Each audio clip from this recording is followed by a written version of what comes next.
Here's a question. How do we, as individuals, build ocean confidence and safety awareness, specifically in our children? Well, let's ask our guest co-host for today, Alison Cook, the founder of the SUPKids UAE programme. Now, this is a programme that's been designed that gets kids off their screens, as we mentioned a little earlier on, and onto the water, where they learn balance, bravery, and a big love for the ocean. Alison, really appreciate your time. Thanks for joining us. It's my pleasure. Lovely to be here. Great to have you with us. Again, I mean, are we over-egging this one a little bit? You know, we're sort of making it up. We're at this perfect time, this perfect storm with so much focus on screen time, so much focus indoors, etc. Are we sort of losing a grasp of the great outdoors, specifically the oceans as well? Well, I think a lot of kids having time on screens and parents not having the time anymore to stay with them. It's an easier option to keep them at screens at home. To get kids out on the water, it's a struggle, but once they're there, it's incredible to see the difference it actually makes.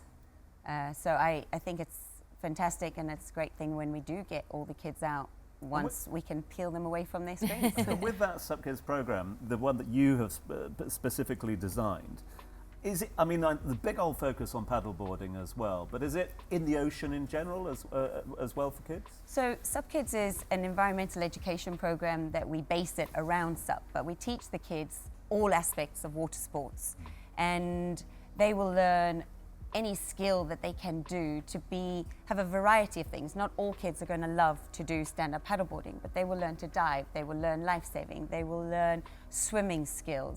And hopefully as they grow up, they'll learn a love for the ocean and pick something that they might, when they are older, they can do scuba diving, they could do kite surfing. So just give them an option to themselves to choose and to be safe in the water. So what made you actually want to start this, and how long has it been going for now?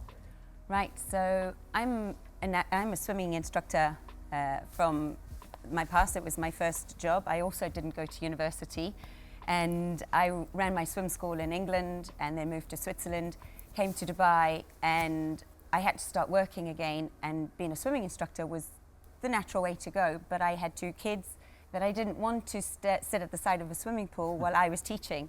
So I wanted to develop something that they could hang around at the beach and be in a much healthier environment, and certainly grow within it, where they wouldn't be at the mall or behind their screens. I wouldn't mind my kids hanging out at the beach climbing rocks while I was teaching, rather than being at the side of the pool with a screen.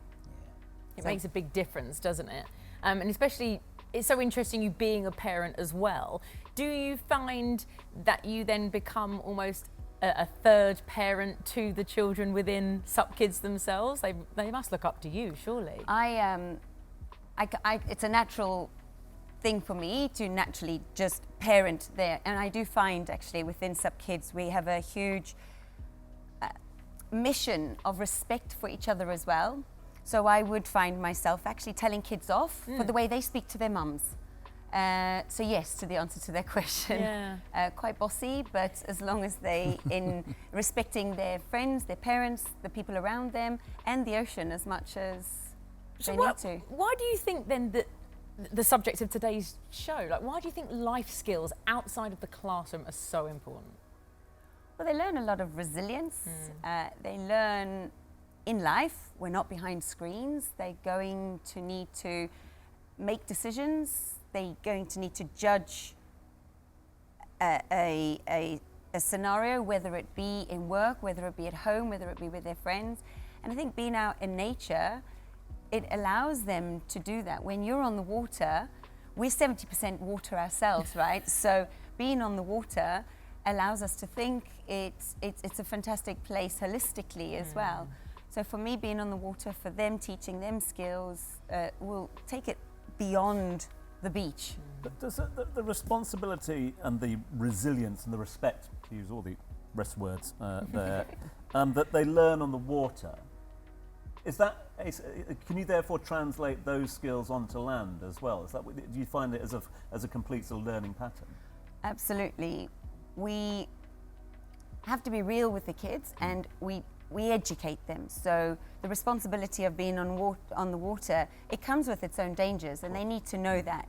We never want a child to learn to swim with armbands on and then find themselves one day without armbands and they think they could swim without their armbands. So we teach them, we tell them the dangers of what can happen, and also teach them, they go on adventures and they have to plan their adventure, already thinking ahead. What do I need to take? What could happen? What are the dangers?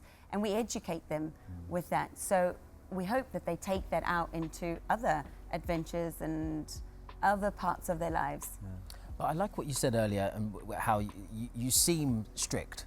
But you need to be. I think that's an old school trait that's missing nowadays, especially when it comes to education, and it's in certain things that are really quite important, like the environment. Like simple things like pick up your rubbish, put it in the bin, like simple things like this that people just don't do and don't understand, which it grates on me when I see some things here sometimes. So how important is that, and do you really push the environment as well within your courses? So at SUPKids, taking care of the environment is part of what we do. We do beach cleanups. We do it as an everyday activity. The children have all made a pact that they go to the beach, they pick up plastic, they pick up things. It's become a little bit of a difficult program for us because we sometimes can't get on with our lessons because they're picking up rubbish. We've just had a swell now, and with the swell has come a lot of plastic floating in the ocean. And to get a lesson started, because we have programmed that we're swimming, paddleboarding, and then snorkeling, but they're picking up plastic. So we have to take it. And we've taught them as well, with the strictness, you can go to the beach and say, oh, that's your plastic over there. Or you could just go and pick it up. Showing an example, we think, has much more of an effect to people around you. Seeing kids picking up the rubbish that you may have left behind on the beach is a much better way for them to show it as an example and go and put it in the bin, and we find that people around start doing exactly the same thing. I think I need to go to SUPKids because when I'm on the beach and I see people litter, I'm not there showing an example. I tell you that. Right, all right, Alison, I'll come. Yeah. Always welcome. Thank you. It's all about balance, isn't it?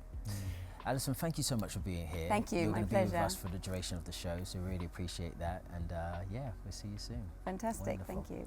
Okay, we're going to take a quick break, and next up we'll be finding out how we can develop our entrepreneurial mindset as a life skill with the CEO of Arcadia Education. See you in a bit.